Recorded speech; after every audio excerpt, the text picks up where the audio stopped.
वो सब यही सोचते हैं कि जिस दिन कोई बड़ा हाथ लगेगा तो इन तीनों को खत्म करके सारा धन मैं लूट लूंगा। वो चारों रात होते ही गांव में चोरियां करनी शुरू कर देते थे। वो चारों आपस में लूट का माल बांट लेते, लेकिन हर चोर यही सोचता कि किसी तरह इन तीनों चोरों का धन मुझे मिल जाए। वे चारों चोर दिन भर सोते रहते और रात को गांव में लूटपाट करनी शुरू कर देते थे। एक दिन चारों चोर आपस में बात करते हैं। अरे हम यूं छोटी छोटी चोरी करके अपनी जान रोज खतरे में डालते हैं। हमें किसी तरह एक बड़ा हाथ मारना पड़ेगा ताकि हमारी बाकी जिंदगी आराम से बीते और हमें रोज रोज चोरियां ना करनी पड़े। तभी दूसरा चोर बोलता है, मुझे भी ये ठीक लगता है। हमें किसी बड़े सेठ के यहाँ डाका डालना चाहिए ताकि हमारी बाकी की जिंदगी आराम से बीते और हमें रोज रोज चोरी ना करनी पड़े। किसी तरह हम इतना धन चुरा ले कि हम चारों की जिंदगी आराम से बीते। तभी तीसरा चोर बोलता है, मुझे तुम दोनों का सुझाव पसंद आया। मैं एक ऐसे ही सेठ का घर जानता हूँ जहाँ अगर हमने चोरी की तो हमारी बाकी की जिंदगी आराम से बीतेगी। अगर एक बार उस सेठ के घर चोरी कर ली तो हम चारों को कभी चोरी करने की जरूरत नहीं और हम चारों अपने अपने रास्ते निकल जाएंगे। चारों चोर रात होते ही सेठ के घर पे पहुंच गए। वे चारों चोर अपनी योजना अनुसार सेठ के घर पे चोरी कर ली और वहां से फरार होने लगे। चारों चोर भागते भागते जंगल में आकर छुप गए। चोरों को पता था कि सेठ के घर चोरी की है तो सेठ पुलिस के पास तो जरूर जाएगा और पुलिस हमें गांव में ढूंढेगी, तो जंगल से ज्यादा महफूज जगह कोई नहीं है। ऐसे करते करते 2-3 दिन बीत गए और चोर वहीं जंगल में ही रहने लगे।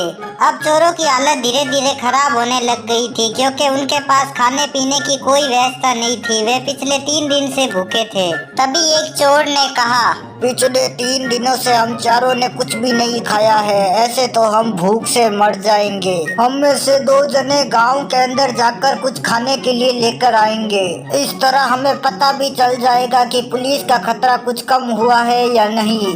चलो ठीक है, तुम दोनों धन की रखवाली करो, हम दोनों जाकर गांव में से कुछ खाने के लिए ले आते हैं और पुलिस का खतरा कम हुआ है या नहीं ये भी देख आते हैं। तभी 2 चोर गांव की ओर चलने लगे। अब दोनों चोर गांव के अंदर आकर खाना खाने लग गए थे।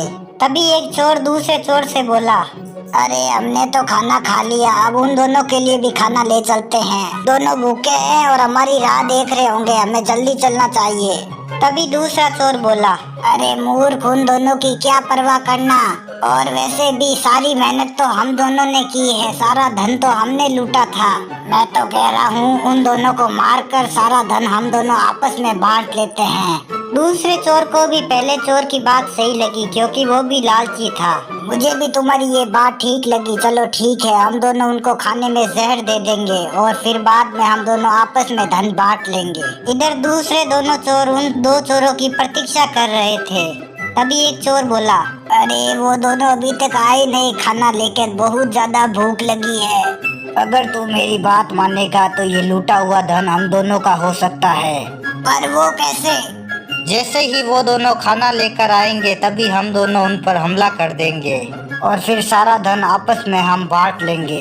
पहले चोर को भी ये बात सही लगी थी क्योंकि वो भी बहुत ज्यादा लालची था। ठीक है, मैं तुम्हारा साथ दूंगा और हम दोनों आपस में धन बांट लेंगे। तभी वो 2 चोर खाना लेकर आए, लेकिन दूसरे दोनों चोरों ने उस पर लाठियों से हमला कर दिया और उन दोनों की मृत्यु वहीं हो गई।